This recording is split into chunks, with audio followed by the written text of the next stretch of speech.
The new Meltdown Mayhem event is officially here, and today I'll be telling you everything that you should buy with your medals. Whether you are a free-to-play player or you buy the event pass, I will explain to you everything you can get and everything you probably should get with your medals, that way you don't waste them. First thing we need to know is how many medals we get as a free-to-play or if we have the event pass. Now, as a free-to-play player, the total medals you can get is 3,100 on the initial track, but there is an additional 1,015 bonus medals at the end of the event track. So if you go into the smoky stove here, at the very end there is a bonus track. You can see here it says all rewards collected, but you can get a total bonus of 1,015 medals, which is quite nice. So that brings your total to 4,015, meaning you can pretty much buy everything in the shop. And if you buy the event pass, you get an extra 5,500 medals, which brings your grand total up to 9,615 medals, which of course allow you to buy even more things. A lot of people ask me, is the event pass worth it? And I always say yes, because of the amount of ores and the amount of medals you get on top of everything you already get. So if you guys do decide to buy the event pass, you can support me by using code TERMY if you want. I already covered all of the other resources and rewards you get and all of the temporary troops, so you can check out my video from yesterday if you want to know all the details for that. But anyways, the first thing that you should consider buying is the new epic equipment called the Frost Flake. Now, a lot of people ask me, do I think this equipment is good? Is it worth buying? Now, I personally think this equipment has potential, but I know a lot of people are going to be asking me right off the rip, should I buy this or one of the other equipments? Now, I want to be brutally honest with you guys. There is a lot of equipments in the game currently, especially if you're free to play and you're struggling to pick which one you want to buy and upgrade. The safest two picks I will give you right away off the rip, and I'll explain to you why, is either going to be Magic Mirror or Spiky Ball. Now, I want to say, if you do not have the Spiky Ball, I would actually recommend that you buy the Spiky Ball over the Magic Mirror, and the reason why is because the Spiky Ball is arguably the most versatile king equipment in the game. Whether you're a low tunnel player or a higher tunnel player, the Spiky Ball is used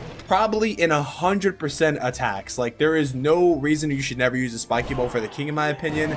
It's always either going to be Spiky Ball and Quake Boots, or it's going to be Spiky Ball and Snake Bracelet. So I recommend you buy the Spiky Ball over the Magic Mirror, in my opinion, if you do not have it for any reason. If you already have the Magic Mirror though, or if you already have the Spiky Ball rather, I recommend you get the Magic Mirror, because the Magic Mirror is arguably the best queen equipment in the game besides the action figure. The action figure, I think, is still probably the #1 queen equipment in the game. Only reason why the Magic Mirror is not #1 is because it only lasts for 30 seconds. But if it didn't last for 30 seconds, it would obviously be the best queen equipment because it's so broken. It's very, very good equipment for funneling.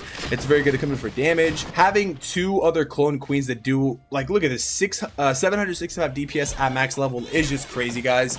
So Magic Mirror is 100% worth it. Arguably the best queen equipment, second best queen equipment in the game. So definitely pick this up if you had to choose between these two. Spiky Ball first, Magic Mirror second. Now, on to the next equipments, right? I wanted to talk about those first because I know I'm going to get asked a lot about it, and especially in the comments, so I might as well say it at the start. We have the Dark Crown and the Lava Loom Puppet and the new Frost Flake equipment, okay? The thing about the Frost Flake equipment is it's interesting because I think it has potential. The way I'm personally going to be trying it is with Super Witch attacks, but I think this equipment's going to really shine. I think it could be good if you use the Frost Flake in the middle with your army. I'm going to try to pair it with Rocket Spear in the middle with Super Witches, see how that goes. I think it'll be good when you place it with your army with Electro Boots too. Have it go with your army with Root Riders or with Meteor Golem push. Use it in the middle because a lot of bases right now are having really compact in the middle Rage Towers, so you can be able to freeze 7 defenses fully and not have to use any spell capacity. I think that's pretty worth the value if you use it in the middle at the right time. So yeah, I think it's good. Would I recommend the Frost Flake over the Dark Crown? It depends. I think Dark Crown is definitely worth it. It's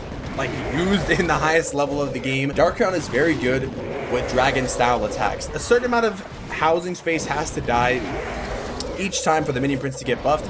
So I think it's 60, it's 120, and then 180 it looks like for him to be fully buffed. Now you might be thinking this is a lot of housing space, but the Dark Crown includes all the housing space in the game, whether it's pets, whether it's heroes, whether it's CC troops, whatever it is. So anyways, the point is Dark Crown is worth it if you are a dragon attacker, if you're an air attacker, probably like Dragon Riders, Hydra, even Electro Dragons, I guess. Dark Crown is a very good equipment, so I recommend you buy it if you do air attacks. Now, the Lava Loom Puppet, not gonna lie to you guys, Lava Loom Puppet is not that great, okay? You already know this. It has not been buffed.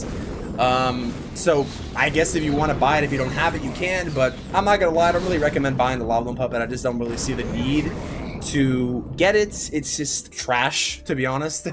So yeah, that's pretty much my equipment ranking. I'm just gonna reiterate what I just said. Spiky Ball, Magic Mirror, either Frostflake or Dark Crown, depending on if you're an air attacker or not, or just probably go with the Frostflake and then I guess Lava Loon Puppet at the last. Now, next on is the decorations, the Hungry Hound and the Frozen Stone. At this point, it's just up to you whether you like the decorations or not. This is how they look. I showcased them yesterday, but it has several animations for the Hungry Hound, so you can see all of his animations here. It's pretty cool. It's like a super decoration. So yeah, it has different animations like pantsing. He lays down, he kind of eats the sun, holds the sun. So yeah, pretty cool decoration. I don't really know what the references are. I think someone said it was a reference to like Norse mythology, which is pretty cool. And then we have the Frozen Stone, or Frozen Meteorite decoration rather. So yeah, pretty cool. And then of course you have this little smoky stuff at the end. Moving on after the decorations, which are completely up to you at that point, is Starry Ore, Glowy Ore, and Shiny Ore. Now, I always recommend people to buy Starry Ore because that is the hardest ore to get in the game currently. So obviously I think you should buy the Starry Ore. Yeah, I guess even if you already have all the equipment, so you don't really want to buy the Frostflake, you could buy the Starry Ore. I do think the Frostflake does have potential though, guys. I know there's a lot of people talking about the equipment, if it's good or bad before it even comes out. I'm going to say this right now, 99% of the time people are wrong when it comes to equipment predictions. The only time equipment has been trash is like Heroic Torch, and of course Lava Loon Puppet. Dark Crown is good, Spiky Ball is very good. Like all the ones people said were trash are ended up being good. Frostlake has potential, but like I said, Starry Ore is always a good choice because you can always take Starry Ore for all your equipments. Of course, Glowy Ore is next, and then Shiny. I'd probably just go in order of what you need. Starry Ore or Glowy Ore. In my opinion, Shiny Ore is not worth buying for the medals. Next up, we have Builder Potions, Book of Heroes, Book of Building, and Book of Fighting. I think that Builder Potions are, I think it's probably still worth it to just spend Clamor League medals on Builder Potions instead of using your actual medal event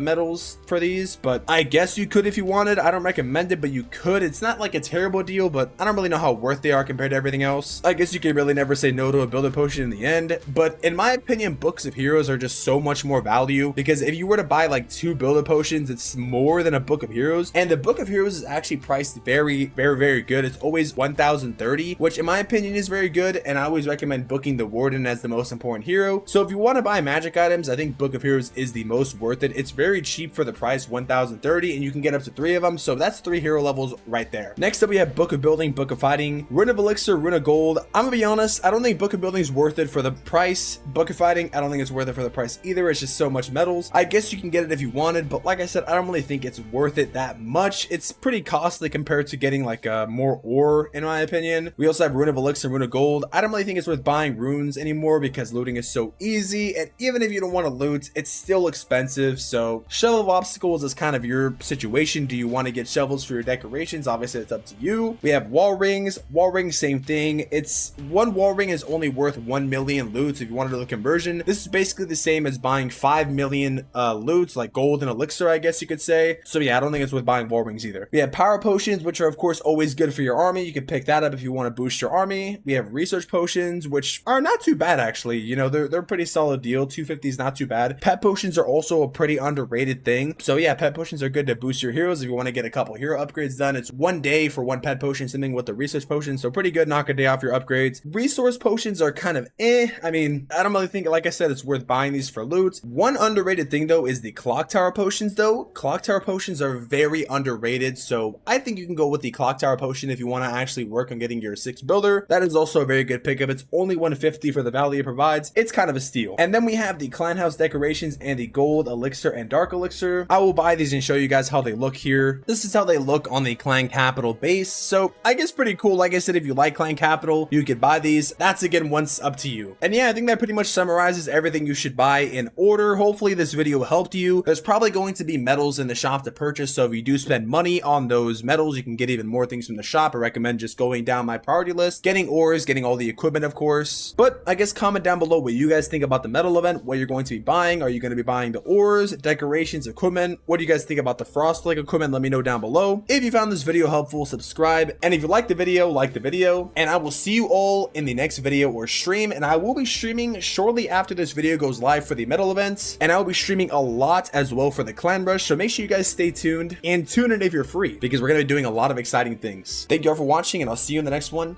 Until then, I'm out. Peace.